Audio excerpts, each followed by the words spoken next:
Hello, my name is Tim Sells. I live and work out of Woodland Hills, California. I'd like to first say that you're not going to see glitz here, so please don't expect it. I'm not an entertainer nor an actor. I've created this video as a tool designed to educate people about a business concept that works for people who are willing to put 100% of themselves into something. See, it takes 200% to be successful in business. 100% must come from you. 100% must come from the business vehicle that you've chosen. Business vehicle meaning how you earn your living, how you support your family. I've seen people who relentlessly pour 100% of themselves into a business vehicle, profession, or job, but that vehicle doesn't have the capability to give back 100%. The mechanics of wealth are just not there. But no one has ever fully explained to you why it doesn't work and why it's a waste of your valuable time if your goal is financial success. This video is for the person who is willing to put in their 100%. They're only lacking the right business vehicle, the explanation of why it's right, and the evidence that it does in fact work. Even though I say you must put in 100%, that doesn't mean that you have to work it full time. I didn't. That doesn't mean that you have to sacrifice your family time, nor does it mean you have to have prior experience. I didn't. What I'll be talking about over the next hour is a real business, one where a real product or service gets moved to an inline consumer and a solid company gets built. What you'll learn right here has allowed me and an associate to build a $25 million company. Now, a $25 million company has certainly been done before. However, this was done where no employees were required. No accounts receivable, no accounts payable, no overhead, and very little inventory. Recently, I said those words to a business owner who said back to me, "Sounds too good to be true." My response back to him was that a good enough reason to stop looking? He paused for a couple of seconds, and then he said, "That wouldn't be very smart, would it?" What I suggest you do is not just watch this information, but study it. What I want to do first is create an equal playing field between people who know how to evaluate a business and those who don't. Because me explaining this business wouldn't be very effective until you understand how to place value to a business. The simplest thing for someone to do when they don't understand something is to go, doesn't work. The way I'll accomplish this equal playing field is to give you 4 main principles to look for in a business. Number 1 is a huge expanding market. If you were the best vinyl record producer in the world, would it matter today? No. It doesn't matter how good you are in an industry that's eroding. Number 2 is a unique and consumable product. I'll cover unique first.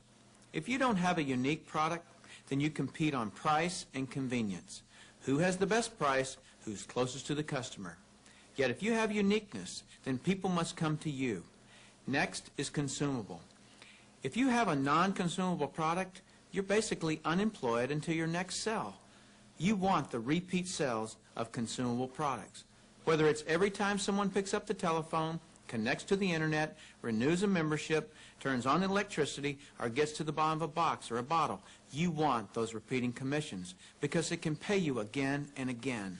Number 3 is timing. Primarily here I'm talking about trends in timing. During all cycles of the economy, there are people who are making money and losing money.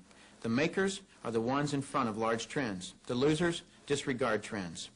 How do you get in front of large trends? You study what creates them. Without any hesitation, in today's society, it's the baby boom generation that creates the largest trends. The baby boomers are a group of babies born between 1946 and 1964. There were 76 million of them born in the United States, 1 billion of them worldwide. Why is this group so talked about? They're 1/3 of the U.S. population and control 65% of all the money. So what are the next trends? Health, looking younger, education, retirement, security, and money. Those are some of the big trends. So if you want to be brilliantly compensated, you must focus on industries and companies that have positioned themselves in front of these trends. Number 4 is leverage. I'm going to spend some time on this one. We're not really taught this in our society. We're taught to go get a good education, build a resume, and exchange our expertise for someone's dollars. The problem with that is if we're not exchanging our expertise, we're not making any dollars. So vacation time is costly.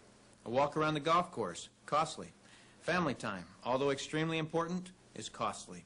I'll define the word leverage as an increased means by which to attain something. One form of leverage is investing $5 million and earning 10% interest, which will yield you about 41 grand a month in income. So whether you're enjoying family time or playing golf or vacationing, you're still enjoying 41 grand a month in income.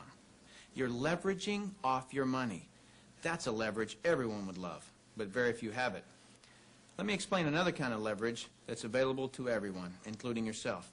Incidentally, if you get nothing out of this videotape than a better understanding of this little simple concept I'm going to explain, you'll have gained something very valuable for viewing it. Imagine, if you will, that you own a company. You employ just one person, me. I work for 8 hours on Monday. You work for the same 8 hours on Monday that I do. Now listen closely. You get paid on 16 hours worth of work because you take a portion of my productivity as income back to yourself. You're leveraging off my efforts because I'm your employee. So theoretically, the more employees you have working for you, the more leverage you have. However, have you ever had employees? If you have, you know that in theory, hiring employees sounds great, but it's very difficult to reach leverage through employees. I've heard it said that if you have one employee, you have one headache. If you have 100 employees, you run an adult daycare center. And the reason being is this: no employee will ever work as hard for your company as you will, because they don't own it. As soon as the boss walks out of the office, it's throw the feet up on the countertop, make long-distance phone calls. When the employee goes to the supply cabinet, they don't grab just one pen. They grab a handful of pens and Post-it notes and paper clips and rubber bands, right? I'm sure you've never done anything like this, but many people do. Here's my rule of thumb for reaching true leverage. If there's one sentence that epitomizes the entire video, it would be this: to have true leverage, you must create a situation where everyone has the same amount to gain. Only then do you have true leverage. Let me give you an example of this type of leverage. Let's say that I'm a real estate broker, and I hire an agent named Robert. Robert goes out and sells a building. Robert earns a percentage of the selling price of the building, and so do I, the broker. Why do I, the broker, earn a percentage when it was Robert who sold the building? Well, I did some of the advertising. I trained Robert. I had the initiative to go get my broker's license in the first place. I put up the risk. I did a lot of things. And so it's valid that I, as the broker, earn my money. But Robert doesn't work for me as an employee. He's an independent contractor. He just hangs his real estate license on my wall. My point here is the broker and the agents have the same amount to gain from the sale of the home. It's totally in the agent's interest to earn more money, which is a form of leverage for the broker. Now, I'm going to continue with this broker-agent discussion because I'm not quite done. But I just wanted to stop for a second and let you know that that completes my 4 principles of evaluating a business. Let me recap them. Number 1 is a huge expanding market. Number 2 is a unique consumable product. Number 3 is timing. And number 4 is leverage. If you understood those 4 items, not only do you now know how to place value to a business, but you also have a better conceptual understanding of business than most people do. Let's continue this discussion concerning leverage because it's an extremely important one, as you'll see. There is a flaw in this leverage situation that I've shown you, and it's this. The broker can have multiple agents, but the agents cannot. The broker has leverage. The agents don't. Until the agents do what most brokers dread. What happens when I, the broker, have been real effective at teaching Robert to be a good agent? What's Robert going to want to do in a couple of years? Be his own broker, right? Is this good for me, the broker? No, because as soon as he becomes a broker, 2 bad things happen to me. Number 1, he breaks away from me and I lose him as an income source. And 2, worse than that, he's now my competitor that I trained.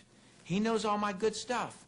By the way, this doesn't just happen in the real estate industry. It happens in practically every industry. Have you ever heard the expression, I'm just going to work there for experience? What does that mean? It means I'm going to strip them of their knowledge and then go do it myself. If you're a business owner, how many people have you trained who are no longer working for you? How many people have you trained to be your competitors? Well, this gets worse. Let's say that Robert is now a broker right down the street. What will he do now that he's a broker? He'll go out and hire his own agents. And let's say one of those agents is Linda. Linda also eventually wants to be a broker. So she becomes a competitor to me that I indirectly trained, as well as Robert, who I directly trained. And this continues on and on. I actually created a chain of competitors that I trained. What if we did a whole paradigm shift? Here's where this becomes brilliant. Let's say instead I'm going to empower Robert to become a broker. I want him to become a broker from day one.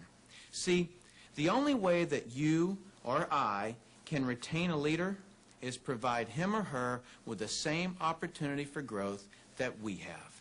Hence, an opportunity where everyone has the same amount to gain.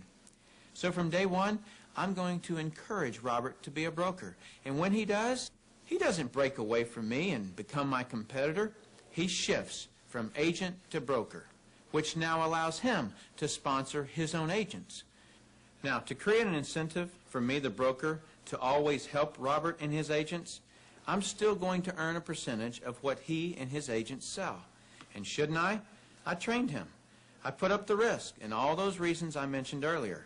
Now, the percentage I earn from Robert and his organization should be a lot smaller than when he was an agent, but I should still earn a percentage.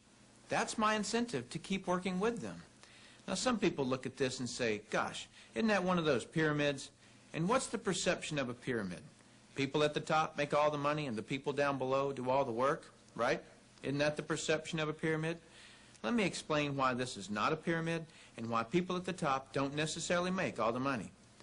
Let me just make a quick point before I discuss the pyramid issue. It's not the geometric shape that people have a problem with. This geometric shape is probably the shape of your family tree, the shape of our government.